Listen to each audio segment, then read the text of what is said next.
I read the work order twice before I opened the truck door. The paper was stapled to another sheet, and the second sheet had 4 rules printed on it in a plain black font that made them look more official than they probably were. The first rule said not to open the basement chest freezer. The second said not to unplug it. The third said that if it stopped humming, I was supposed to leave the house and call the number on the sheet instead of calling 911. The fourth said the freezer had to stay in the house, no matter what else I removed. I read the last one again because it seemed less like a safety rule and more like a condition of employment. Outside, the morning was cool and bright, with a thin wind moving across the fields behind the ranch. April had started warming up in Wichita, but the dirt road still held the night's cold, and every time another truck passed somewhere in the distance, a little dust lifted and hung over the grass. I folded the rules and put them in my shirt pocket. Then I picked up my phone and called my mother. She answered after a few rings. Her voice sounded tired, although she tried to make it sound ordinary. Did you eat anything today? I'm eating now. That's not what I asked. I had something before I left. What was it? I looked at the work order on the steering wheel. A granola bar. There was a pause on the other end. I could picture her lying in the hospital bed with the phone held against her ear. Honey, that's not much. It's enough for now. You have to work all day? Most of it. And they're paying you today? Cash when I'm done. I looked out through the windshield at the gray-sided ranch house. It was a long, low building with dark windows and a front door that looked like it hadn't been opened in a while. 14 an hour. That's good. It'll cover groceries and the minimum payment if I finish the assignment. The hospital can wait one more day, she said too quickly. Kelly. I'm fine. You're in the hospital. I said I'm fine. Don't worry about me while you're working. I rested my forehead against the steering wheel for a moment. The vinyl smelled like dust and old coffee, and the truck's heater was still blowing warm air over my knees. I'll call you later, I said. You'd better eat something else first. I will. And Jace? Yeah? Be careful. I will.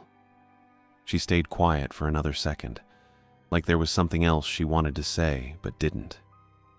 Then she told me she loved me, and I told her I loved her too before ending the call. I put the phone in the cup holder and looked at the house again. The contractor's logo was printed on the door of the truck, although the corner was peeling away from the metal. I had only been doing clear-outs for a few weeks, but I already knew what the inside would smell like. Old carpet, stale air, mouse droppings, sometimes spoiled food in the refrigerator if the power had been shut off. This house was supposed to be empty. A dark pickup came up the road and stopped behind me. Elijah climbed out, shutting the door with one hand. He wore his contractor jacket and a ball cap pulled low over his iron-gray hair. His boots were covered in dried mud, and there was a small scar running through his left eyebrow that I had noticed the first time we met. He walked up to the truck without saying good morning. Read the rules again. I took the folded sheet from my pocket. Out loud, he said. I read them. The wind kept catching the paper, and I had to hold it against the steering wheel to keep it flat. Elijah stood beside the open truck door and listened without looking at me. When I finished, he held out his hand. Repeat the last one. The freezer stays in the house. Again. The freezer stays in the house. He nodded once. You do not open it. I understand. You do not unplug it. I understand. If it stops humming, you leave and call the number on the sheet. Not 911. I understand. And the freezer stays in the house. I said I understand. His eyes settled on me then. Say it. I looked past him at the front door. The freezer stays in the house. That is the job. He took the sheet from me and tapped it against his palm. I expected him to explain why the rules were there, but he looked toward the ranch instead. The last cleaner quit here, he said. Same afternoon he started. What happened? He quit. I waited, but Elijah didn't add anything. Did he say why? He moved to Colorado. That afternoon? Not that afternoon. He left Kansas that week. Elijah turned the sheet over and back again. The bank's been paying the electric bill on this place for 6 years. I looked at the house. For an empty house? To keep one appliance running. The freezer. The freezer. I glanced toward the basement windows, though they were too small and dirty to show anything inside. Why? Elijah looked at me for a long moment. His expression didn't change, but it made me wish I hadn't asked. That is the job, he said. He took a ring of keys from his jacket and walked to the front door. The lock stuck before turning, and he had to lean his weight into it. When it finally opened, a cold, dusty smell came out of the house. Elijah handed me the keys and the work order. I'll be back at 5. What if you're late? I'll be back at 5. He stepped inside far enough to look toward the hallway, then moved out of my way. I followed him over the threshold. The house was dim even with the morning light coming through the windows. There were pieces of furniture left in most of the rooms, but not enough to make the place feel lived in. A lamp without a shade stood beside the couch. One kitchen cabinet hung open. The carpet in the hallway was flattened into a dark path from years of people walking through the same spots. Elijah pointed at the truck. Load what you can. What about the freezer? You leave it. I know. He looked at me again. The freezer stays in the house, I said. He went back outside and climbed into his pickup. A few seconds later, the engine started and he drove away down the dirt road toward the last gas station near Wichita. I watched until the truck became a dark shape in the dust, then closed the front door behind me. The first floor took longer than I expected. Most clearouts were supposed to be simple, but people left more behind when they lost a house. There were things they couldn't carry, things they thought they would come back for, and things they probably forgot until it was too late. In the living room, I dragged a toolbox away from the wall and found a layer of dust underneath it. The box was empty except for 2 bent nails. I carried it outside anyway because the work order said the first floor had to be cleared. The kitchen floor had warped in long ridges near the sink. I knelt down and worked a pry bar underneath one corner of the linoleum. It came up with a soft ripping sound, taking pieces of the thin wood beneath it. The glue had dried into yellow strings that stretched and snapped as I pulled. I rolled the linoleum toward the back door and left it beside the truck. After that, I went through the kitchen cabinets, putting old dishes and broken plastic containers into trash bags. A few envelopes were still scattered across the counter, all addressed to the family who had owned the house. The mail was mostly bills. There were also 2 letters from an insurance company and a grocery store advertisement folded around itself. I put everything into a separate bag so the bank could decide what to do with it. I didn't read the names for long, although I saw the same last name repeated across the envelopes. The work was boring in the normal way. My knees hurt from the floor, and my hands got grimy from the cabinets. Every so often I could hear the faint hum of the freezer through the open basement door. It was low enough that I had to stop moving to notice it, but once I heard it, I kept listening for it. Around noon, I found the mattress in one of the bedrooms. It had been pushed against the wall beneath a window, and the blankets were still tangled across it. When I pulled one corner loose, a nest of shredded cloth and brown grass fell onto the floor. Another nest had been built inside the mattress itself. Mice had torn through the fabric and packed the opening with paper and insulation. I dragged the mattress through the hallway and out the front door. It caught on the frame, and I had to pull harder until the springs complained underneath the fabric. The springs complained again when I pulled the mattress through the doorway, and then the whole thing came loose at once. I stumbled backward into the porch, dragging it after me until one corner dropped onto the boards. I left it beside the other things and went back inside. The kitchen looked different with the cabinets emptied. Dusty rectangles showed where boxes and dishes had been sitting, and the counter had a pale line running across it from the old envelopes. I wiped the worst of the dirt into my hand and dropped it into a trash bag. There was still a lot to do. I worked through the cabinets, then the pantry, then the small space beside the refrigerator where someone had left a stack of newspapers and a broken broom. The newspapers fell apart when I picked them up, leaving gray flakes all over the floor. The refrigerator was unplugged, but the door had been left open. A few magnets still clung to the front, holding up drawings made by children. Most of them were done in crayon on thin white paper, with houses that had square windows and people standing beside them with their arms stretched out. One drawing showed a yellow sun in the corner and 3 crooked figures below it. Another had a dog that was almost as big as the house. The names had been written across the bottoms in uneven letters, but I didn't stop long enough to read them. I put the drawings in the separate bag with the mail. The paper was soft around the edges, and one of the magnets stayed attached to a corner until I pulled it free. The basement door stood open beside the kitchen. I had been leaving it that way so I could hear the freezer, although I kept finding reasons to work on the other side of the room. When I carried the broken broom toward the back door, I noticed something taped to the wall beside the frame. It was a square of lined notebook paper, folded once and held there with a strip of yellowing tape. The writing was done in dark pencil. It was larger and less even than the type on the work order. The freezer must remain bolted from the inside. I read it twice. The first time I thought I had misunderstood the sentence. The second time I understood it well enough that I wished I hadn't. I looked down into the basement from the doorway. The stairs went straight down along the wall, and a single bare bulb hung over the bottom step. Its light reached only part way across the room. The freezer sat beneath it, white paint gone gray around the edges. I could hear the motor humming. The lid was closed. A padlock hung from the front, though I couldn't see how it had been attached from where I stood. The metal bracket ran through the lid and disappeared into the side of the freezer. It looked like the lock had been put on from the inside, which didn't make sense, but neither did the note. I stayed at the top of the stairs for a while. The basement smelled damp, like dirt under an old house.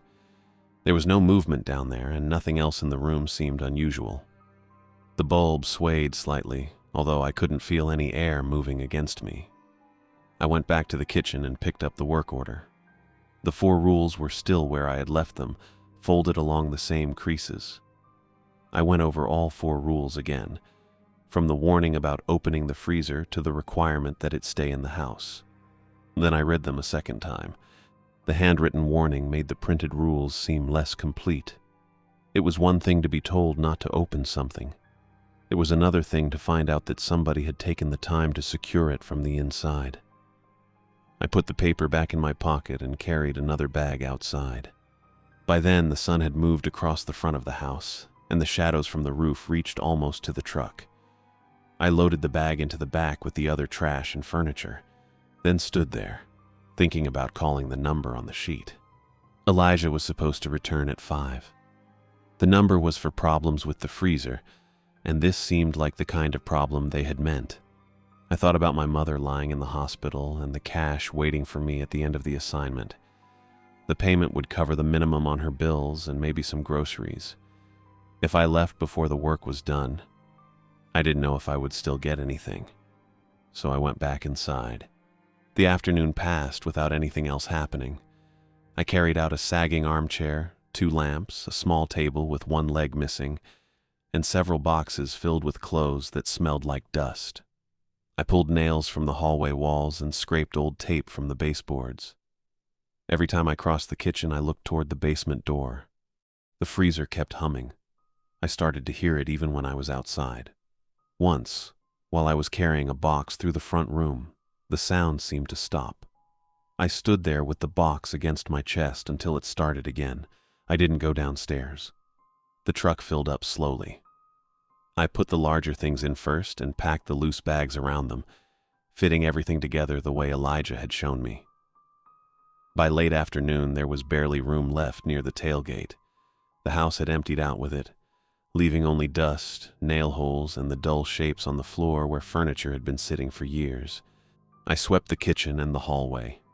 The broom left thin lines through the dirt, and I kept having to go back over the same spots because the floor was uneven. When I finished, the first floor looked almost clean. The light outside had turned orange by then. I carried the last trash bag to the truck and tied it shut before putting it on top of the pile. My back hurt, and my hands were stiff from the work. I could feel grit inside my shirt collar and under the cuffs of my sleeves. I went inside to get the work order. The basement door was still open. The motor was still running. I stood in the kitchen and read the rules once more. I don't know why I kept doing it. Maybe I wanted the words to change after being in the house all day. Maybe I was trying to make sure I hadn't missed something important. The fourth rule required the freezer to remain in the house. The third warned me to leave and call the number instead of emergency services if the humming stopped. The first two said not to open it and not to unplug it. There was nothing about a handwritten warning. There was nothing about a lock on the lid. I folded the sheet and held it in one hand while I looked at the basement. The bare bulb made the freezer's top shine in a narrow strip. The lock was still there. Then the hum changed. It didn't stop all at once. The sound rose and shook, like the motor was trying to catch itself, and then it dropped into a lower pitch that I could feel more than hear. The floor beneath my boots seemed to carry the vibration through the kitchen. I stayed where I was. The sound stuttered again. It became uneven, with a pause between each rough turn of the motor. I didn't touch the lid. I didn't step down into the basement. I put the work order in my pocket and started toward the stairs. The number was printed near the bottom of the sheet, beneath the rules. I took out my phone as I went, unlocking it with my thumb while keeping my eyes on the basement. The first step creaked under my boot. I reached the second step and heard the motor drop again. The sound was lower now, and the pause afterward lasted long enough for me to wonder if it had stopped completely. I was turning toward the number on the sheet when the back door banged open behind me. I stopped on the basement stairs. A man came through the rear door carrying a ring of old brass keys. He was tall and thin, with hollow cheeks and dark hair that looked like it had been cut with a dull pair of scissors. Sweat ran down the side of his face even though the house was cold. "Is it still cold?" he asked. I stayed on the stairs. "Who are you?" He looked past me toward the basement. His eyes settled on the freezer, or on the part of it he could see beneath the bare bulb. "Is it still cold?" The keys knocked together in his hand as he moved toward me. They were the kind that belonged to an older house, long and yellowed, with teeth worn smooth from years of use.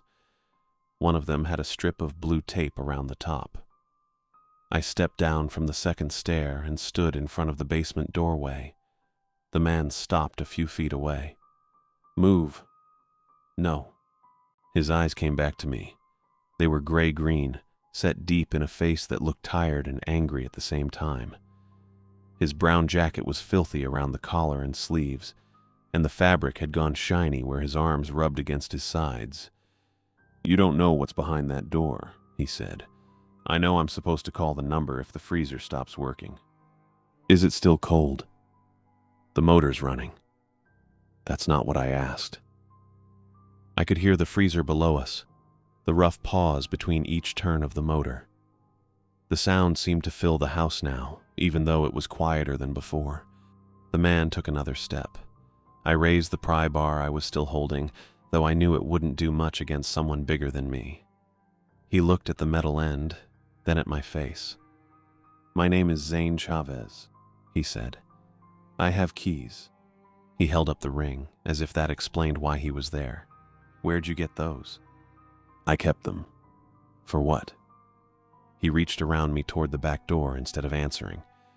There was another lock below the one Elijah had opened, mostly hidden beneath layers of chipped paint. Zane put one of the brass keys into it and turned it with a quick movement. The lock opened. He pulled the door toward him, then let it swing shut again. This was my house before the bank took it. I didn't know what to say to that.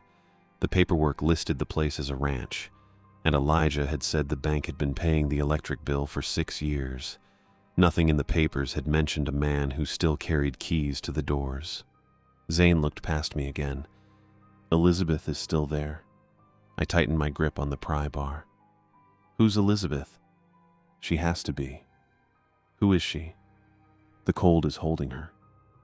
He wiped his forehead with the back of his hand. leaving a darker streak across his skin. It has to keep holding her. The door opened again before I could ask anything else.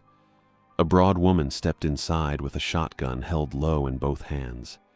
She wore a dark jacket and cargo pants, and one sleeve had a brown-red smear dried across it near the elbow. Behind her came a younger man carrying a pistol. He looked nervous enough that I expected him to point it at the floor, but he kept the gun steady while he shut the door. Zane moved aside for them. The woman glanced at me, then at the basement stairs. Her face was pale and hard, with short black hair cut close at the sides. "Kelsey," Zane said. "Watch the road." She looked toward the windows. "Jackson, the phone." The younger man nodded and came toward me. He was wearing a stained hoodie under a work jacket, and his hand smelled strongly of gun oil when he reached for my phone. I pulled it back. "Don't touch me." "No, listen. Just give me the phone." His voice was young and thin, and he kept looking at Kelsey instead of me. "We don't need to make this worse. You broke into the house. We came through the door. With a gun. I know how it looks." He took another step. The pistol stayed pointed down, but that didn't make it much better. I had seen enough guns in other people's hands to know that the dangerous part wasn't always the person aiming it. Kelsey watched me without saying anything. Zane kept looking at the basement. "Is the cold dropping?" "I don't know," Jackson said. I asked him. Jackson reached for the phone again. This time I let him take it because Kelsey had shifted the shotgun slightly, and I didn't want to find out how quickly she could raise it. Jackson turned the phone over in his hands. "What kind is this?" "It's mine." "Yeah, I know. I mean, how does it come apart?" "You figure it out." He gave a weak laugh that ended almost immediately. "No, listen, I'm not trying to be difficult. Some of these have the battery under the back." He pried the cover loose with his thumb and pulled the battery free. The phone went dark in his hand. He placed both pieces on the counter beside the old envelopes and broken plastic containers I had left there earlier. The sight of it made my stomach tighten. It was a small thing, the phone sitting in two pieces, but it felt more final than the gun. Kelsey walked to the nearest window and looked through the gap in the curtain. The evening light had gone mostly gray, and the glass reflected the kitchen back at her. She moved to the next window without speaking. Zane stepped toward the basement again. I stayed in his way. "You're not going down there." He looked at me like he had only just noticed I was still standing there. "She's in the freezer." "Who is?" "Elizabeth." "She's a person?" His mouth tightened. "She has to stay cold." That doesn't answer me. You have no idea what is behind that door. You keep saying that. Because you keep standing there. Kelsey looked out another window. The shotgun rested against her leg while she checked the road through the glass. She seemed calmer than either of the men, which made me more afraid of her than I was of Zane. Zane was sweating and repeating himself. "Can anyone see us?" Zane asked. Kelsey moved to the window beside the sink. "No." "Are you sure?" She looked through the curtain for another moment. "The road is clear. No neighbors have a line on the house." "Good," Zane said, though he didn't sound relieved. Jackson disappeared into the living room with the pistol held close to his chest. I could hear him opening doors and moving things around. He checked the dining room, then the hallway, then the front room where I had dragged the mattress earlier. The floor creaked under his boots as he went. "Anyone else here?" "No." "Any phone?" "There's one in the kitchen." He came back and looked at the wall phone beside the refrigerator. Its cord had been cut close to the base. Jackson picked up the receiver anyway and listened. "It's dead," he said. "I told you." He set it down and looked toward the basement stairs. "There's nobody else." Kelsey continued along the windows, checking each one facing the road. She moved without rushing or wasting movement. The blood on her sleeve had dried dark and stiff. I could smell it now beneath the sharp chemical smell coming off Jackson's hands. Zane pushed against my shoulder. I moved back half a step, then caught myself on the doorframe. "Don't. She has to stay there. You're not taking me downstairs." I'm not taking you anywhere. The words came out too quickly. Zane looked toward Kelsey, then toward Jackson. Jackson came closer. We just need you out of the way. I'm leaving. That's not what I mean. I'm going home. Kelsey turned from the window. Put him in the chair. Jackson looked at her. Now? Now. I backed into the kitchen. The chair was the one I had been using when I sorted the mail and pulled the labels off the cabinets. Its legs scraped across the floor when I tried to move around it. Jackson caught my arm. I pulled free once, but he grabbed me again with both hands. He was stronger than he looked, and the pistol disappeared into his jacket pocket while he wrestled me toward the chair. Wait, he said. Just sit down. No, listen. If you sit down, this goes easier. I'm not sitting down. You are. Kelsey stayed near the window with the shotgun. Don't make me repeat it. Jackson shoved me into the chair.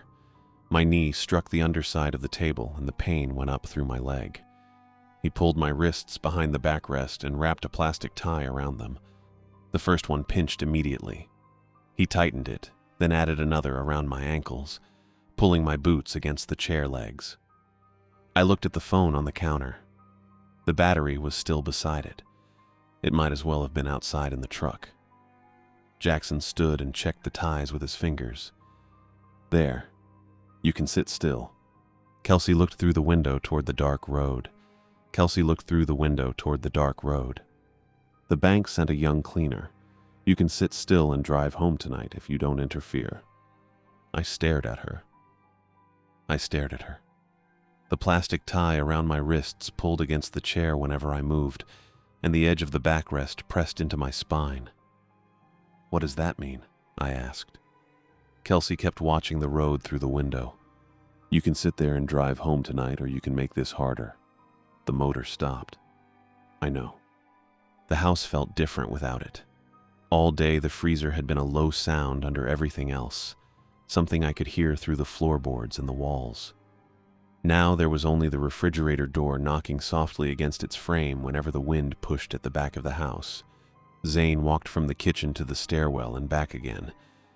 He kept rubbing his hands together, although they looked dry and cracked. Every few steps he glanced toward the open basement door. She went in on the coldest night, he said. I looked at him. Who did? Elizabeth. He said the name like it was something fragile, or something he expected the house to hear. Jackson stood beside the stairwell with the pistol tucked against his side. He watched Zane instead of me. Your sister? I asked. Zane nodded once. She went in alive. What does that mean? She was alive when she went in. He turned toward the basement, then stopped himself before taking another step. The cold was already there, colder than ever. Coldest night we'd had. 6 years ago, Jackson said quietly. Zane looked at him. Jackson lifted one hand, then let it fall again. 6 years, Zane repeated. The second winter after our parents died. He started pacing again. His boots made a soft, dragging sound over the kitchen floor, passing the counter where my phone lay in 2 pieces. The battery was next to them. I kept looking at that instead of the gun. What happened to her? I asked. She went down there. Why? Zane stopped beside the basement door. She knew. That doesn't answer me. She knew what was behind it. What was behind what? He looked at me then. His face was wet with sweat, and his eyes had gone wide enough that I could see the pale skin around them. The door. There's no door in the basement. There is. He pointed down the stairs. You just can't see all of it. Jackson shifted his weight. No, listen, it's not like a regular door. Kelsey glanced back from the window. Jackson. I'm just telling him. He looked toward me, speaking faster now that he had started. He's going to find out anyway. The freezer isn't just a freezer. It's where the door is, or the hinge, I mean. It's a hinge, not a box. Zane turned on him. Stop talking. She went in herself, Jackson continued. She pulled the lid shut. Nobody pushed her. Nobody held her down. Jackson. She knew it was the only way to keep it closed. Zane crossed the kitchen in 2 steps and struck him across the face. The sound was sharp in the quiet house. Jackson's head turned with the blow, and he caught himself against the wall beside the stairs. Kelsey didn't move from the window. Zane stood over him with one hand still raised. "Don't." Jackson pressed his fingers to his cheek. He looked more surprised than hurt, although a red mark was already showing beneath his eye. I had been expecting someone to explain all of this in a way that made sense. I had been expecting a hidden room, maybe a bad story about a person who had frozen to death and a family that couldn't let go of her. That would have been awful, but it would have been something I understood. Instead, Zane kept talking about a door that wasn't there. "What happened to your parents?" I asked. "They died." "I know that. You said this was the second winter after they died. The house was theirs." He looked toward the ceiling, as though the answer might be written above us. "They kept the power on. They knew what the cold was doing." "Then why did the bank take the house?" "They couldn't keep paying." "The bank took it but kept paying the electric bill?" Zane nodded. "The freezer had to stay on." "Why would a bank care about your freezer?" He looked back at the basement. "The freezer holds a door closed. The cold keeps the door closed." The words were plain enough, but they didn't become more reasonable when he said them. I tried to shift in the chair. The tie around my wrists cut deeper into my skin. "What happens if it warms up?" Zane's mouth tightened. "She comes back." Kelsey looked at him again. "Quiet." "No. Listen, she doesn't just thaw out." Jackson rubbed his cheek and looked at the floor. "Not like a person. She comes partway back, and then the others can push through with her." "What others?" He swallowed. "The ones behind the door." Zane started pacing again, quicker this time. "The cold keeps them there. It holds her there. If the temperature rises, the door starts to open." "How far?" "Far enough." "That doesn't tell me anything." "It tells you enough," Zane said. "You have no idea what is behind that door." The same words sounded different now. Before, they had sounded like a threat. Now they sounded like something he had been saying to himself for 6 years. I looked down into the basement. Jackson was standing in front of them, just as he had been told to, but he kept glancing down toward the freezer. The bulb at the bottom of the stairs was still burning. Below it, the freezer's white paint had gone gray around the edges. Its lid was closed, with the lock hanging from the front. "How have you kept it running for 6 years?" I asked. Jackson gave a weak laugh that didn't last. "Moving it." "Moving what?" "The freezer." "You moved that thing?" "Not this one." He nodded toward the basement. "The replacement. We've got another one." Zane stopped pacing. "Don't tell him. He already knows there's another one." "I know there's a freezer," I said. "I don't know why you'd move it. Whenever the house went into foreclosure or the power got shut off, we'd move her. New property, new bill, new freezer." Jackson spoke quickly, as if getting the words out before Zane could stop him. "Sometimes it was a ranch, sometimes an empty place outside of town. We hauled it through Kansas, over into the neighboring states when we had to. 6 years of doing that." "With a woman inside it?" Jackson looked at the basement. "With Elizabeth inside it." Zane wiped both hands over his face. "The cold has to stay around her." "And you've been doing this the whole time?" "We kept the door closed," Zane said. "That's not the same thing." "It is. It sounds like you're moving a freezer around because your family won't let someone die." Zane looked at me with such sudden anger that I stopped speaking. "She didn't die," he said. "She got kept." The room stayed quiet after that. Jackson lowered his hand from his cheek. Kelsey continued looking through the window toward the dark road. "What happens if you stop?" I asked. Zane looked down the stairwell again.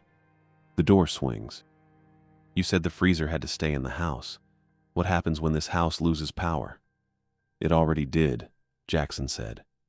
Zane turned on him. "How long?" Jackson looked at the freezer. I don't know. How long? I don't know, Zane. You were watching it. I was watching the road. You were supposed to watch the cold. Jackson took one step away from the stairs. I can't watch a temperature with my eyes. Zane grabbed the front of his jacket. Jackson's hands came up between them, but he didn't try to push Zane away. The door is swinging, Zane said. It isn't open. It's moving. Then get the other freezer. Zane released him. Jackson straightened his jacket and looked at me instead of either of them. Only blood relatives can handle the cold shard, he said. I didn't understand what he meant until Zane looked down the stairs. There's a shard inside, Jackson went on. That's what keeps the door shut. It's small. You can hold it if you're family. Zane turned toward him slowly. Your family. Jackson's face changed. I didn't say I was. You said you were my nephew. I was trying to get the job. You let the door swing. I didn't know what it was going to do. Zane backhanded him again. Jackson hit the wall with his shoulder and made a small sound through his teeth. The pistol slipped from inside his jacket and landed on the floor near the stairs. Kelsey finally turned from the window. Enough. Zane looked at her. She pointed at the back door with the shotgun. Bring the replacement freezer from the trailer.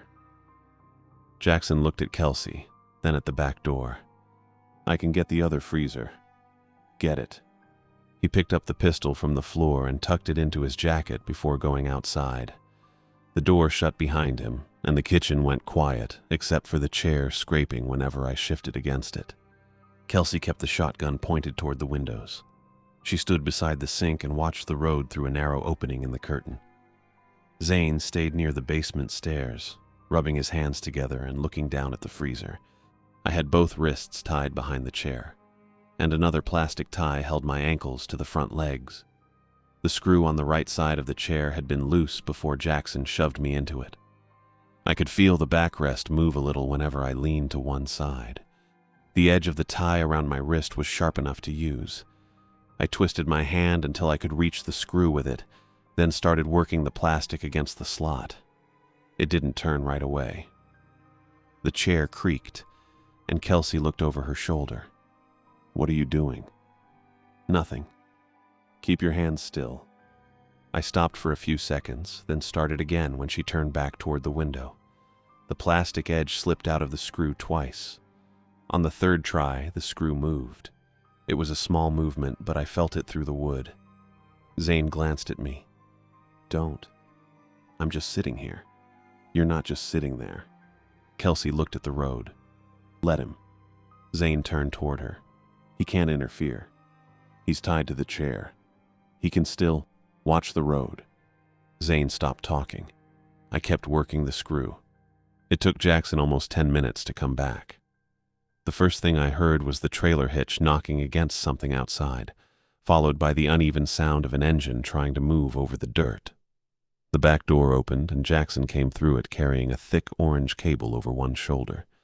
He had the replacement freezer behind him on a hand truck. It was the same dull white as the one in the basement, although the paint on this one was newer and the corners had fewer dents. The hand truck rattled over the kitchen floor. No, listen. The cable was wrapped under the tarp, Jackson said. I had to pull half the stuff off to get it. The freezer's heavier than I thought, too. Bring it down, Zane said. I know. I'm bringing it down. Kelsey moved away from the window long enough to open the basement door wider. She kept the shotgun in one hand, holding it low against her leg. Jackson backed the freezer toward the stairs while Zane grabbed the upper edge and helped guide it. The hand truck caught on the first step. Jackson pulled harder. The wheels jumped and the freezer slammed into the wall. Dust fell from the ceiling above us. Wait, Jackson said. That isn't going to work. Zane looked at him. Bring it down. The hand truck won't fit. We need to lift it. Then lift it. Jackson gave a weak laugh that ended when Kelsey raised the shotgun a little. He set the hand truck aside and got both hands under the freezer. Zane took the other end. Together they carried it down the stairs, stopping twice to adjust their grips. The orange cable dragged behind them and caught around one of the chair legs. I felt the chair pull sideways. "Watch the cable," Jackson said. "No, listen, if it gets pinched under the freezer, we'll have to move the whole thing again." Kelsey reached down and pulled it free with the toe of her boot. "Keep moving." They set the replacement beside the original. There wasn't much room between the freezer and the wall, so Jackson turned it until the two machines sat almost parallel, their lids facing the narrow space between them. Zane crouched beside the wall outlet. The old plug from the first freezer was still connected, although the cable ran through a crack in the plaster and disappeared behind the shelves. Jackson handed him the extension cable. "There's only one outlet," Jackson said. "I checked the other side. The backroom breaker's dead." Zane plugged in the extension cable and ran it up to the replacement. He pressed the connection together with both hands, then looked at the original freezer. The motor hadn't stopped, but its sound had gotten weaker. It came in rough little bursts that seemed farther apart than before. Kelsey watched the windows from the top of the stairs. "How long?" "I don't know," Zane said. "How long?" "It was cold when we left." "That isn't what I asked." Jackson hit the switch on the replacement freezer. Nothing happened for a second. Then the motor started with a hard mechanical jerk, loud enough that I felt it through the chair upstairs. Zane looked at the freezer. "Good." Jackson shut the lid and checked the cable again. "It's running. That's good, right? Keep it open." "What?" "Open it." Jackson lifted the lid.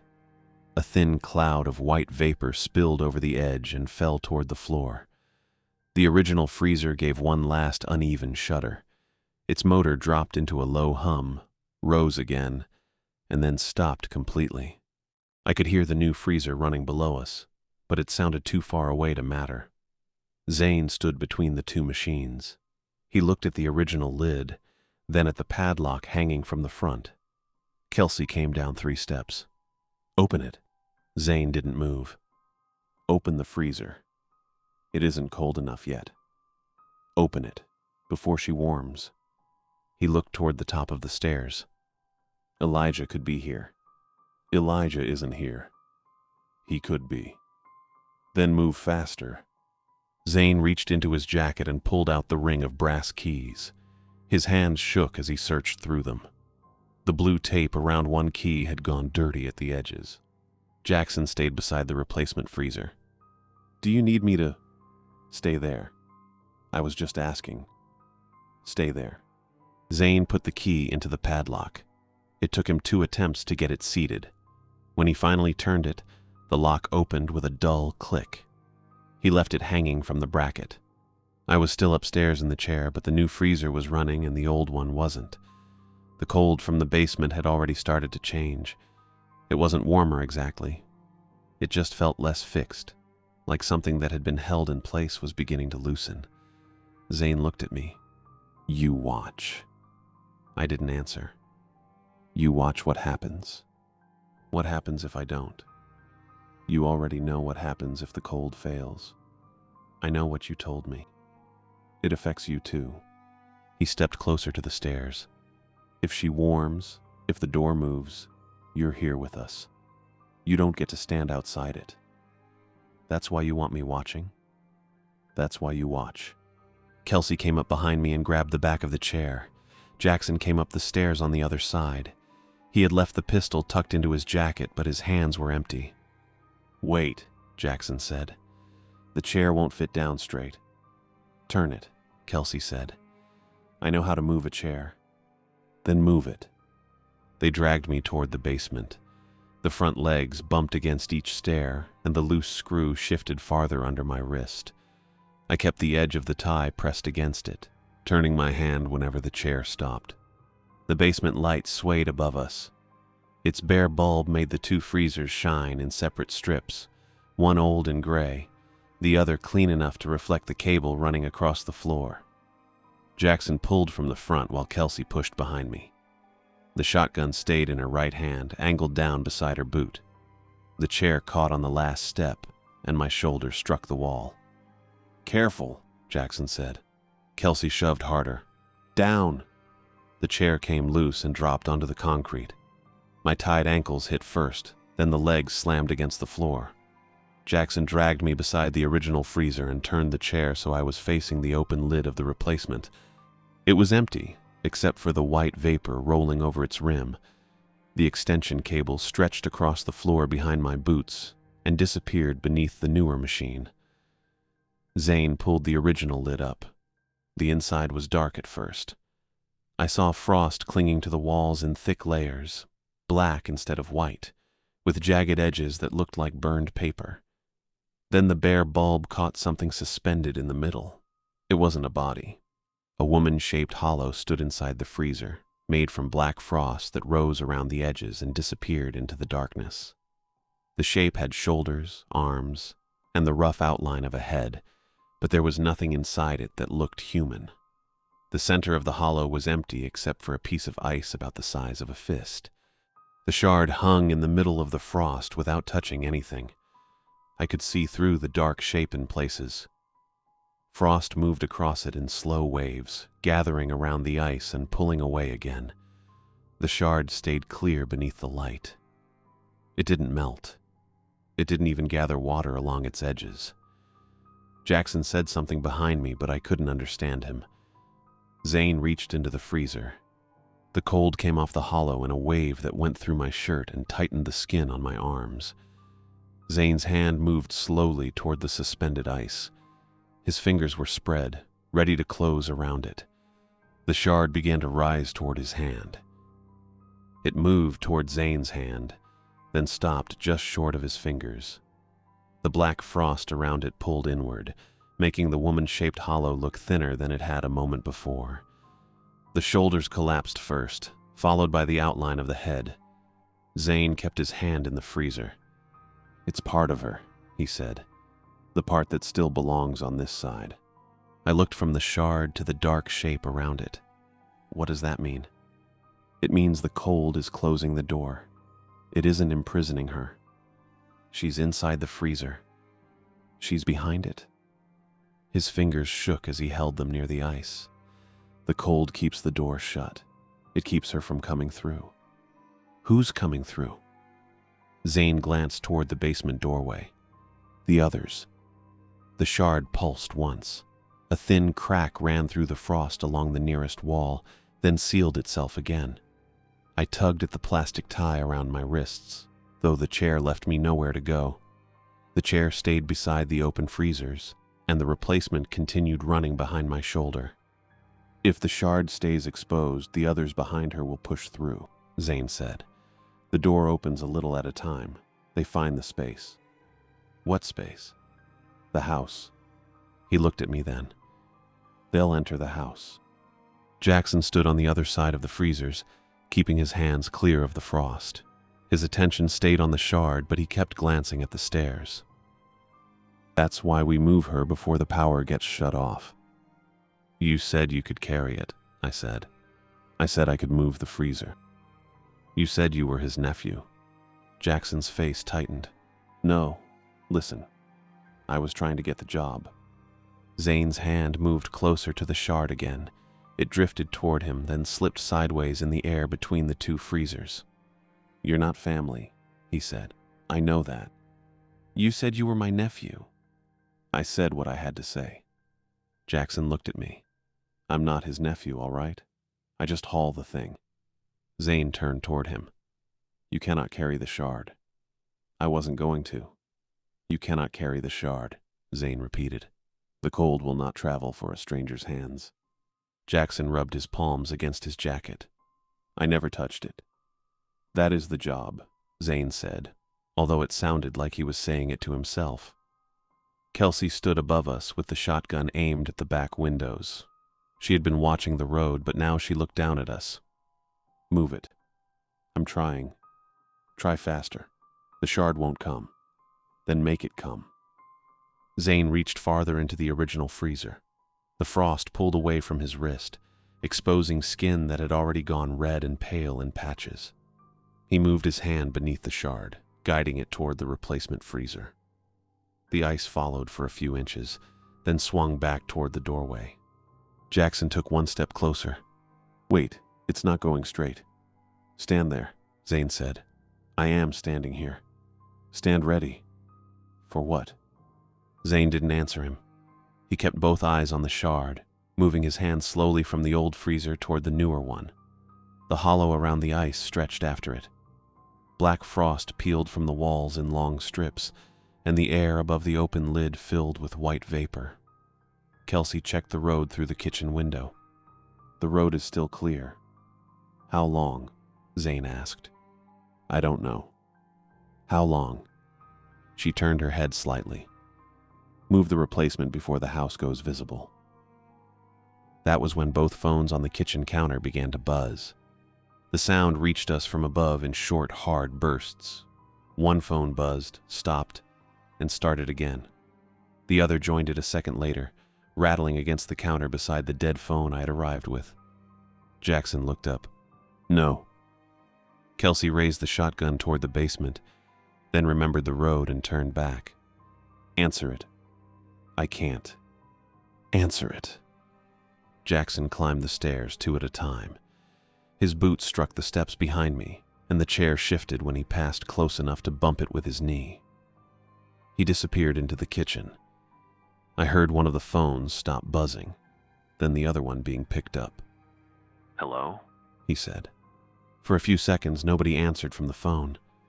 Jackson's face appeared above the edge of the stairs. He was listening with his mouth slightly open. Then he looked at Zane. It's Elijah. Zane's hand stopped beneath the shard. What did he say? Jackson pressed the phone tighter against his ear. He asked if the kid is finished. My stomach tightened. Elijah had told me to call if the freezer stopped humming. He had also told me to leave the house instead of calling the sheriff, although I hadn't known then why he sounded more concerned about the machine than the people who owned the place. What do I tell him? Jackson asked. Zane pulled his hand out of the freezer. The shard stayed suspended between the 2 open units, trembling in the air. Tell him nothing. He knows we're here. Tell him nothing. He knows the operation is underway. Jackson's voice had gone thin. He said he's waiting for the answer. Kelsey came down another step. Put it on speaker. Jackson held the phone away from his ear. No. Put it on speaker. He'll know I'm not Zane. He already knows. Jackson looked at the phone again. He said if he doesn't get the expected answer, he calls the sheriff. Zane hit the counter with both hands. The impact sent dust sifting from the ceiling. We've got minutes before Castillo calls the sheriff.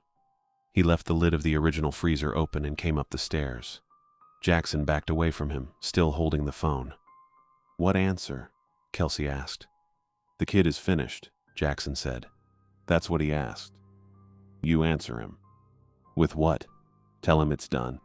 It isn't done. Tell him it's done. Jackson checked the phone. The call was still connected, although Elijah had not said anything else. Elijah, he said. No, listen, He stopped and pulled the phone away from his mouth. His eyes moved toward Zane. A low voice came through the speaker. I couldn't make out all of it from the basement, but I heard Elijah say the word sheriff. Jackson. The sheriff isn't coming here. Jackson stepped back and held the phone against his chest. I'm trying to keep him off the line. You're wasting time. I'm not the one who opened the freezer. Zane stopped moving. Jackson glanced from the stairs to Kelsey. No, listen. I didn't know it would open like that. You said we were switching power. You said the cold would hold. The cold is holding. It's not holding enough. Kelsey came down beside him and pointed the shotgun toward the open freezers. Both of you, move. Jackson lowered the phone. The shard won't go with me. It isn't meant for you, Zane said. I know that now. You knew it before. I knew I wasn't family. I didn't know the cold cared.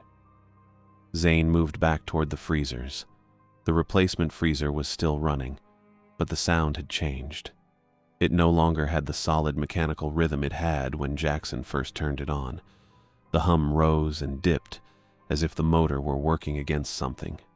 Kelsey stayed on the stairs, watching the road through the kitchen window.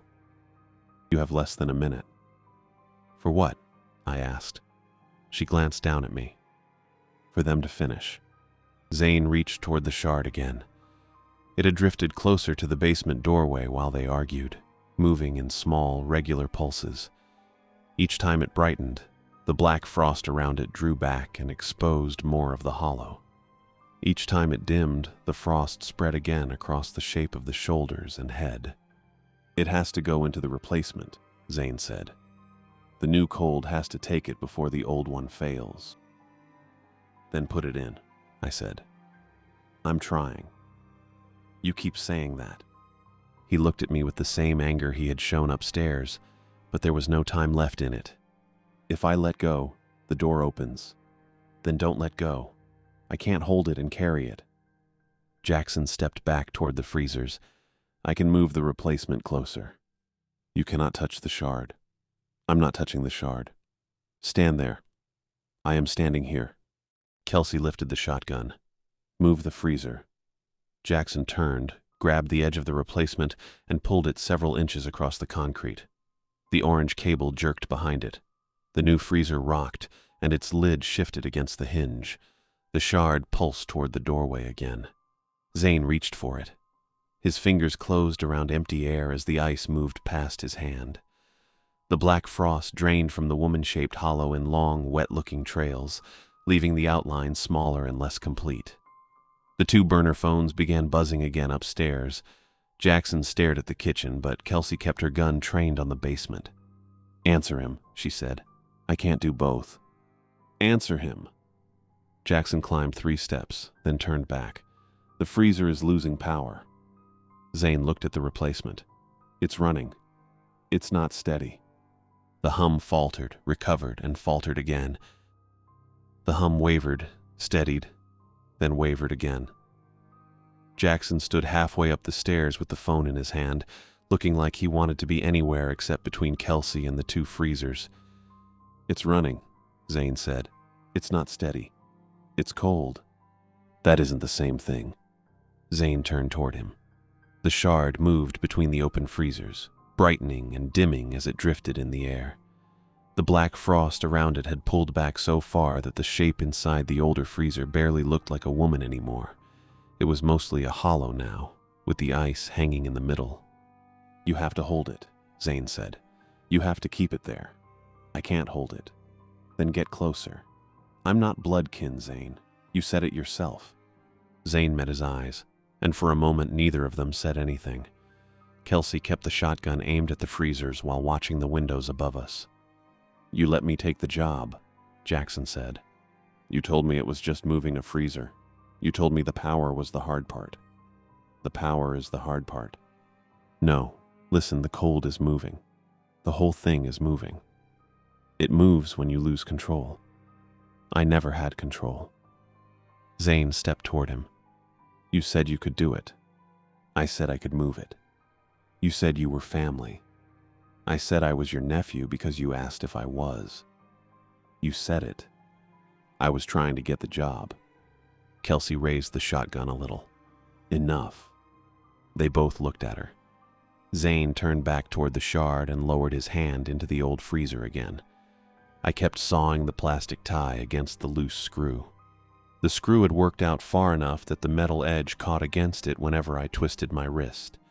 The plastic had cut into my skin, and my hand was beginning to go numb, but the tie had gotten thinner in one place. I could feel it bending each time I pulled. The others were watching Zane now. Jackson stood at the replacement freezer with the phone pressed against his chest. Kelsey remained on the steps with the shotgun in both hands. I leaned forward as far as the chair would let me and worked the tie against the screw. Zane's fingers moved beneath the shard. He wasn't touching it. He kept trying to guide it across the space between the freezers, but it slipped away from him whenever he got close. The lid has to lock, he said. Jackson looked at him. What? The original lid. It has to be locked from inside. How am I supposed to lock it from inside? You put the shard in the replacement, then close the old one. That's not what you said. It's what I said. You said we switch the power and carry it over. The shard has to travel. It won't travel for me. Then don't touch it. I can't touch it, and you can't carry it while you're reaching into the other freezer. How is that supposed to work? Zane's hand shook inside the dark frost. You close the lid. From where? From inside. Jackson stared at him. You want me to get in the freezer? You're not family, Zane said. You can't carry the cold, but you can close the lid. You said the door has to be locked from inside. It does. Then someone has to be in there. Zane didn't answer. The tie gave a little. I stopped moving and watched the stairs. Kelsey had turned her head toward the front of the house, listening to something outside. Jackson was still staring at Zane. The phone in his hand had gone dark, but he hadn't put it away. The screw moved again when I twisted my wrist. I pulled harder. The plastic snapped against the metal and broke. My hands came free behind the chair. For a moment I stayed still. The loose ends of the tie hung from my wrist, and the blood returned to my fingers in a hot, painful rush. I kept my hands low and looked down at the tie around my ankles. The screw was sticking out of the chair's side.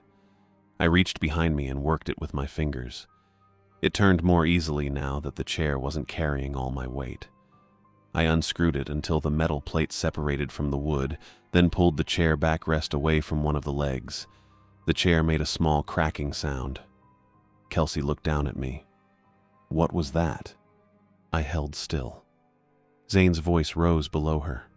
You don't get to ask how it works. You do what you're told. I'm trying to keep the door closed.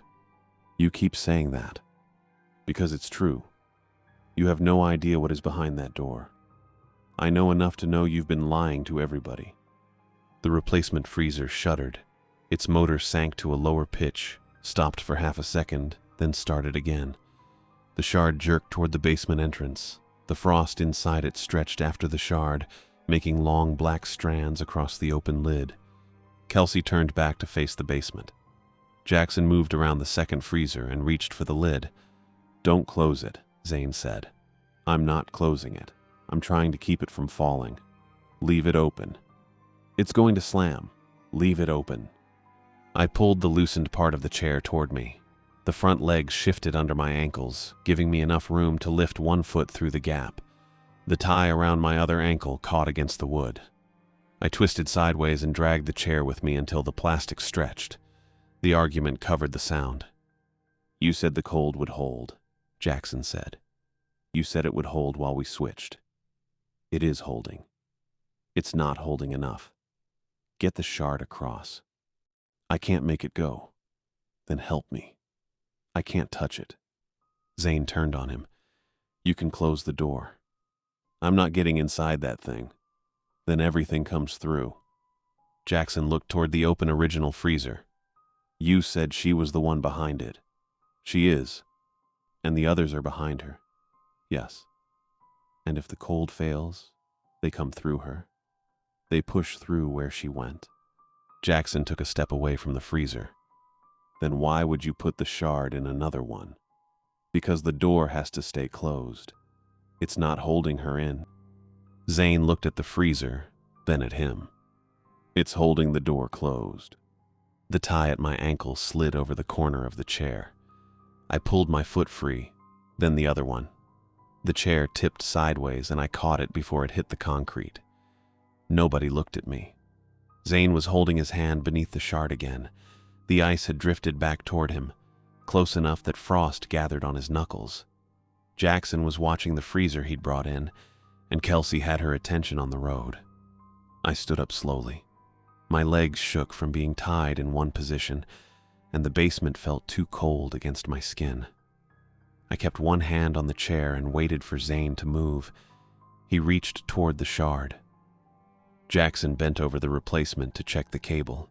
Kelsey looked through the narrow gap in the curtain. I stepped onto the first stair. The bulb overhead swung, throwing the basement walls back and forth. I stopped when the chain creaked, but Kelsey didn't turn. Zane was saying something about the lid again. The old one has to close. I heard you. It has to be locked.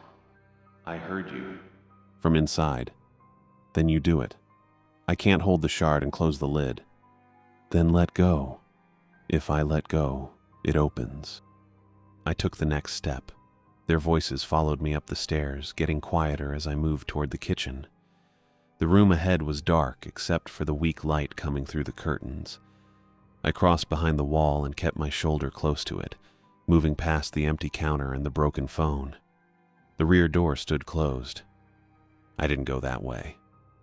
Kelsey was near the kitchen, and Jackson would see me if I crossed in front of the window.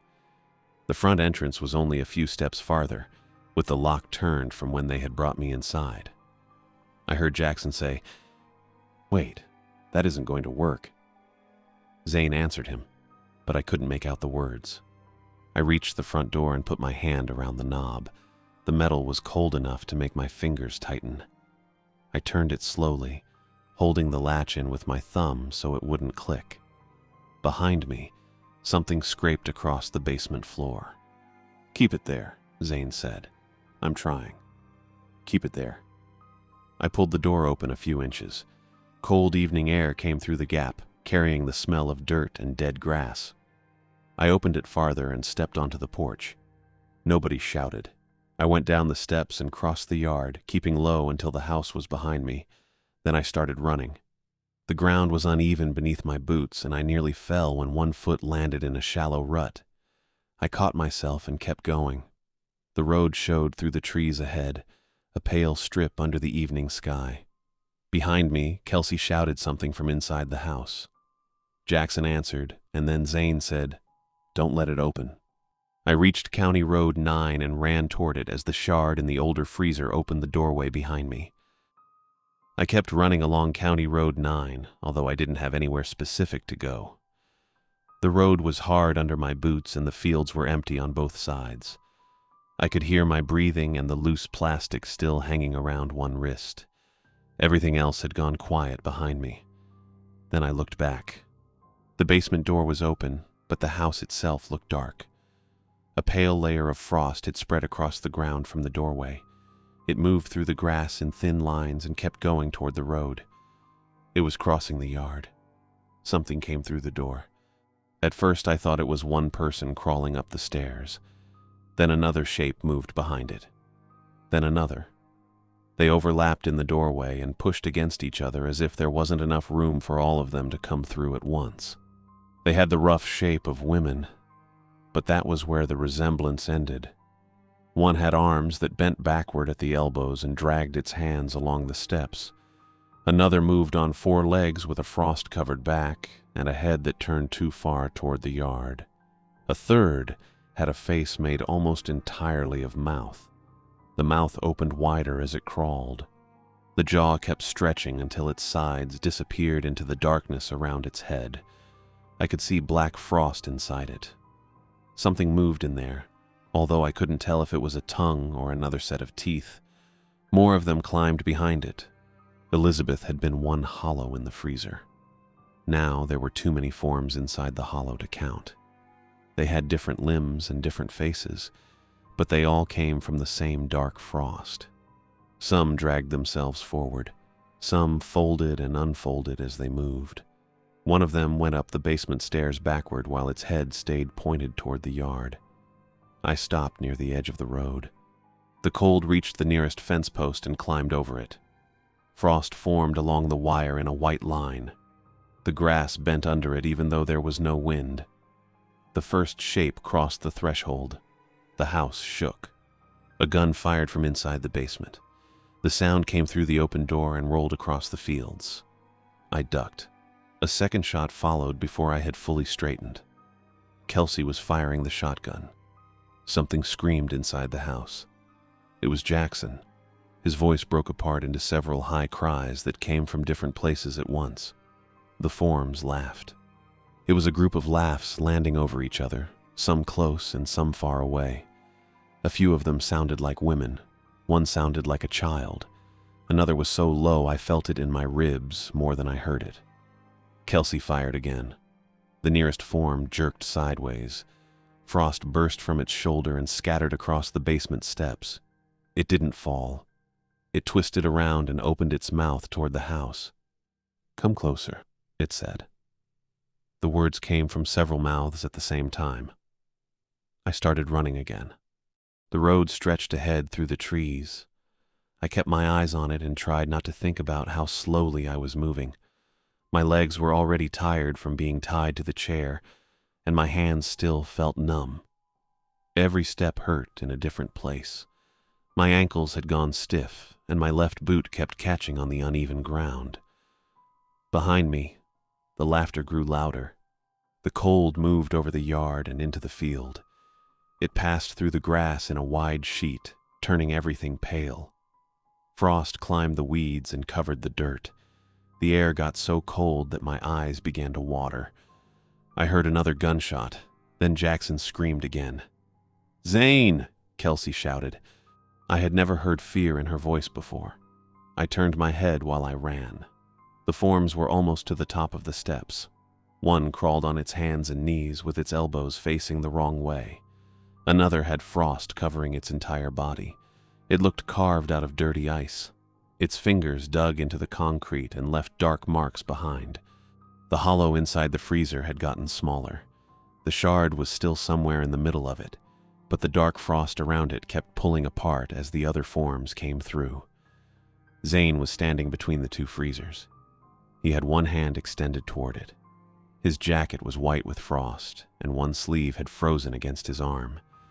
He glanced toward the basement doorway and saw the cold spreading beyond the house. For a second, he didn't move. Then he broke away from the others. He threw himself into the first freezer. The lid was still open. Zane climbed over the front edge and dropped inside among the dark frost. He landed hard, and the freezer rocked on the basement floor. The shard moved above him, bright and clear in the dark. "Zane!" Jackson shouted. There was no answer. One of the forms reached the top stair. Its hand stretched toward the kitchen, passing through the doorway without touching the frame. The fingers were too long. They bent one at a time as if they were being pulled by strings.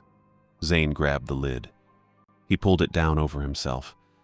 The sound of the lid closing carried across the yard. It was an ordinary sound. The cold stopped moving. The frost on the field held still. The forms froze on the stairs. Even the thin fog around the doorway hung in the air without spreading. Then the fog began to move backward. It slid across the yard toward the house. The frost pulled off the grass in long, white strips and streamed inside. The forms jerked backward with it. One of them caught its hands against the doorframe. Its fingers bent and broke, but it kept trying to hold on. Another twisted around the stair rail and opened its mouth. The laughter came out again, louder this time. "Come closer." The words repeated from the basement and the field. I kept moving down the road. The forms were dragged backward. Their limbs folded in on themselves and disappeared into the dark opening below the house. The one with the backward elbows was pulled headfirst down the steps. Its hands scraped the concrete until the fingers went through the dark frost and vanished. The frost hollow inside the freezer widened around the shard. For a moment it looked like a doorway standing by itself in the basement. I could see a darkness behind it that didn't belong to the house. Shapes moved on the other side. There were too many of them to understand, and they were all pressing forward. Then the shard flashed. The hollow collapsed. Every form went backward at once. Some fell apart into frost. Some folded into narrow black strips. The thing with the mouth stretched open until the whole head became a dark circle, and then that circle was pulled into the freezer. The door below slammed shut. The sound reached me a second later. The field went still. The frost stopped at the edge of the road. Cold air continued to drift around my legs, but it no longer had a direction. It was just cold now. I slowed down. The road was empty ahead of me. There were no headlights and no houses in sight. Behind me, the ranch sat in the dark with its basement sealed. I couldn't see Kelsey. I waited for another shot. Nothing happened. I waited for Jackson to call out. He had been filling every silence since I met him. Even when he was scared, he kept explaining things. He said the cable was wrapped under the tarp. He said the hand truck wouldn't fit. He said he wasn't Zane's nephew. Now he was silent. The newer freezer had stopped running before I reached the road. I remembered the weak hum dropping in pitch and then disappearing. Zane had said the new cold had to take the shard, but it hadn't. The old freezer had taken it instead. The cold had needed a lock. Zane had told us it had to be locked from inside. He'd spent the whole night trying to make someone else do it, because only Elizabeth's blood could handle the shard and Jackson wasn't family. In the end, he had gone in himself. I turned and walked toward the house. I didn't get far. My legs were shaking, and I watched the dark windows. The road was safer than the yard, even if I wasn't sure what safer meant anymore. I stood there and listened. At first, there was only the sound of my breathing. Then a deep hum began under the ground. It came from the basement. It was lower than the freezer had sounded before and steady enough to feel through the soles of my boots. The house stayed dark. The yard stayed empty. No frost crossed the road. Deep in the sealed basement, the original freezer hummed while the newer one sat dead beside it. The hum continued under the road. I could feel it through my boots, even though the ranch was behind me and the frost had stopped at the shoulder. At exactly 5 o'clock, a truck came over the rise. It was the contractor's truck. I recognized the faded white hood and the orange light bar on top. Elijah was driving, and he slowed down when he saw me waving beside the road. He stopped before reaching the ranch and left the engine running. I walked over to the driver's window. Elijah looked at the house first. Then he looked at me. His face didn't change much, but he kept one hand on the steering wheel. "Where are the others?" "Kelsey is dead in the basement." He waited. "Jackson is missing," I said. "He ran into the fields." "What happened?" "There was gunfire." "That's not what I asked." I looked past him at the truck's dashboard. The clock said 5 o'clock. The hum under the road was still there, steady and low. It didn't sound like a freezer anymore. It sounded like something much bigger trying not to be noticed. "The freezer is humming again," I said. "There's a new padlock on it." "Which freezer?" "The original one." "Who put the lock on?" I thought about Zane climbing into the frost. I thought about the lid coming down over him and the whole field going still. "It's bolted from the inside." Elijah watched me for a few seconds. He didn't ask what I had seen. He reached across the seat and took the rule sheet from the center console. The paper was folded in half, and one corner had been stained with something dark. "Give me the number," he said. "It's printed on the sheet." "I know where it's printed." He unfolded it and took out his phone. I stood near the truck while he called. The number rang twice before someone answered. Elijah gave the address and said there had been an armed disturbance at the vacant ranch. Then he opened a black ledger from behind the seat. The ledger had ruled pages and a pen attached to the cover with a short chain. Elijah found the next blank line and wrote Chavez in careful block letters. He wrote it underneath the names already there. I could see the other entries from where I stood. Some had dates beside them. Some had notes about locations and power supplies. It was a record of the people currently inside the freezers they maintained. "Why are you writing his name down?" I asked. Elijah capped the pen. "That's the job. Zane's in there." "I know. He's not dead." Elijah looked at the ranch again. The windows were dark. Nothing moved around the house. "Read the rules again," he said. I read them. "Read them again." "I'm done reading them." He closed the ledger and put it back behind the seat. The call had ended. He didn't call emergency services. He used the number on the sheet instead of 911, as the rules required. A county vehicle arrived a few minutes later. It came from the direction of the main road and stopped behind the truck. The sheriff got out with a notebook in his hand. He was a broad man with a tan uniform and polished boots. His name was Joel. I knew that because Elijah introduced us. "This is Jace," Elijah said. "He was working the property." Joel looked at my wrists. "Were you injured?" "Nothing serious." "Start at the beginning." I had already started building the story while Elijah was on the phone. It wasn't difficult. A foreclosed house, armed squatters, a fight in the basement, gunfire, one dead, one missing. The truth was harder to explain because it involved things that didn't belong in a statement. I was cleaning out the house, I said. The contractor sent me there to remove the furniture and trash. These people came in through the back door. Did you know them? No. How many? 2. Kelsey and Jackson? Elijah asked. I looked at him. He had given Joel the names. Yes, I said. Joel wrote that down. Then what happened? They were arguing downstairs. I heard a gunshot and went to see what was happening. Kelsey had the shotgun. Jackson had a pistol. They started shooting at each other. Were you armed? No. Where was Elijah? Outside. Elijah didn't correct me. He waited by the truck with his arms folded. The house hummed behind us. Joel asked me what happened after the shooting. I told him Kelsey fell near the freezers and Jackson ran through the basement entrance. I said I followed him into the yard, but lost sight of him near the fields. I didn't mention the frost. I didn't mention the forms climbing the stairs. I didn't mention Zane closing the lid from inside. Joel repeated the important parts back to me.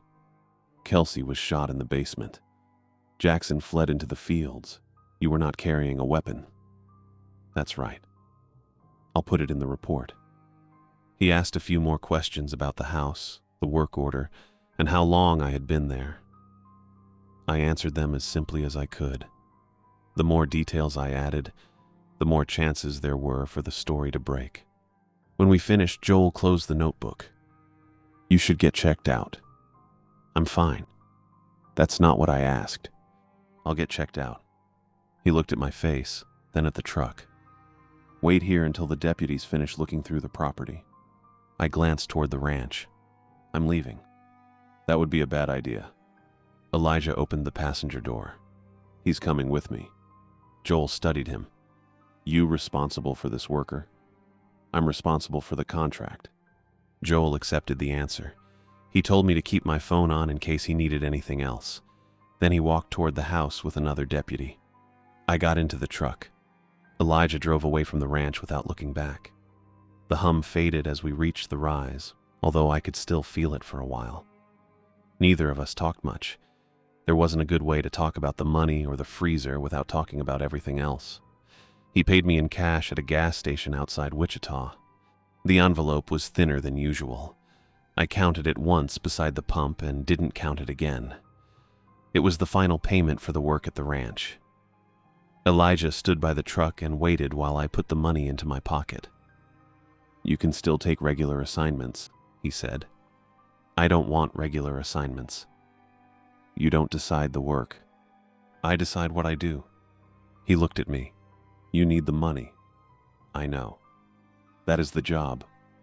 That was the job. He didn't answer. I went inside and bought a bottle of water. My mouth was dry and the skin at my wrists had started to sting now that I was warm. After that, I called the hospital. Kelly answered on the third ring. Did you eat anything today? I'm all right. That wasn't what I asked. I had something earlier. There was a pause. I could hear the hospital noise behind her, wheels passing along the floor, someone speaking over an intercom. Honey, are you hurt? No, just tired. You sound tired. I'm going to put some money on the account. You don't have to do that tonight. I already have it. The hospital can wait one more day. It can't. She went quiet again. Kelly always tried to make things smaller when she was scared. The bills could wait. I drove to the hospital and deposited Elijah's final cash wages toward Kelly's hospital account. When Elijah called the next morning with another freezer assignment, I refused it. When he asked if I was sure, I told him I was, and I refused every future assignment involving a rule sheet or a basement freezer. Over the next 3 weeks, I paid Kelly's hospital account and refused every assignment Elijah offered me. He called twice after the first one, then once more the week after that. I didn't answer the last call. After that, we didn't have much to discuss. The bank kept paying the electric bill at the ranch. I knew the power was still on because the freezer kept running. The house was abandoned, but the account connected to it had enough money behind it to keep the power on. Nobody had gone out there to remove the freezer. Nobody had opened the door downstairs. As far as I knew, the new padlock was still bolted through the lid from the inside. Keep it cold. Keep the door shut. Don't make the situation worse by trying to solve it. I didn't have to return to the county road marked 9 to know the motor was running. The bank handled that part for me. Every month the payment went through, and somewhere in the dark basement the freezer from the ranch kept humming. I still checked my refrigerator at night. My apartment in Wichita was small enough that the refrigerator was only a few steps from the bed. I could hear it from almost anywhere in the place, especially after I turned off the television and shut the lights off. It made the same low sound as other refrigerators, but I didn't hear it that way anymore. I heard the old freezer. One night I woke up because the apartment had gone quiet. It was late, although I didn't know how late until I looked at my phone. The screen said 2:17 in the morning. I lay there for a few seconds and listened. Nothing. The refrigerator motor had stopped. I got out of bed and walked into the kitchen. The floor was cold under my feet, and I expected to see frost around the bottom of the refrigerator. There wasn't any. The door was closed. The light above the sink was off. Everything looked normal. I put my hand against the side of the refrigerator. It was still cold. That should have been enough. It wasn't. I waited beside it until the motor started again. When it did, I went back to bed. After that, I started waking up whenever it paused. Sometimes I checked the plug. Sometimes I opened the door and looked at the food inside, even though there was no reason to. Milk, leftovers, a bottle of water, things that belonged in a refrigerator and didn't need anyone standing guard over them. I never unplugged it. I never opened it for long. I had learned enough about cold and doors to know that ordinary appliances could still make me afraid. The 4 rules were in the top drawer of my dresser. I kept them under the hospital receipts because that seemed like the right place for them. The receipts were proof of something real. The rules were proof that something else had happened, even if I never told anyone the whole story. The paper had been folded so many times that the creases were beginning to split. There was still dirt along one edge from the ranch, and a dark mark near the bottom where the number had been printed. I could have thrown it away. I considered it more than once. I didn't. One night I took it out and unfolded it on the bed. The first rule told me not to open the freezer. The second rule warned me not to unplug it. The third warned me that if the humming stopped, I had to leave the house and call the number on the sheet rather than 911. The fourth required the freezer to stay in the house no matter what else I removed. They sounded simple when I read them in my apartment. The rules didn't mention anything about frost spreading through a field or shapes crawling out of a basement. They didn't mention people getting shot. They didn't mention a man climbing into the freezer because he thought he could hold a doorway shut from the other side. I read the page twice, then folded it along the old creases. I put it back in the drawer on top of Kelly's receipts. Kelly's receipts sat beneath the rules. Her account had been brought up to date for the moment. It wasn't paid off, but it had bought her some time. I closed the drawer and stood there with my hand on the handle. The apartment was quiet again. I could hear traffic several floors below and someone's pipes knocking inside the wall. Those were normal sounds. I knew what made them. That didn't make them comforting exactly, but it made them easier to ignore. The refrigerator motor stopped. I waited. The silence was brief. Maybe 10 seconds. Maybe less. I opened the drawer again. The rules were where I had left them. Kelly's receipts were underneath. I touched the top edge of the page and thought about taking it out with me to the kitchen. Still, I left it in the drawer. The motor started again. It came back with a rough click and then settled into a steady hum. I listened until I could hear the sound beneath everything else. It wasn't the same as the freezer at the ranch. It wasn't deep enough. and it didn't seem to come from under the floor. But it was close enough. I went back to bed and left the drawer shut. I didn't get up to check the refrigerator again that night. I lay awake, listening to it restart.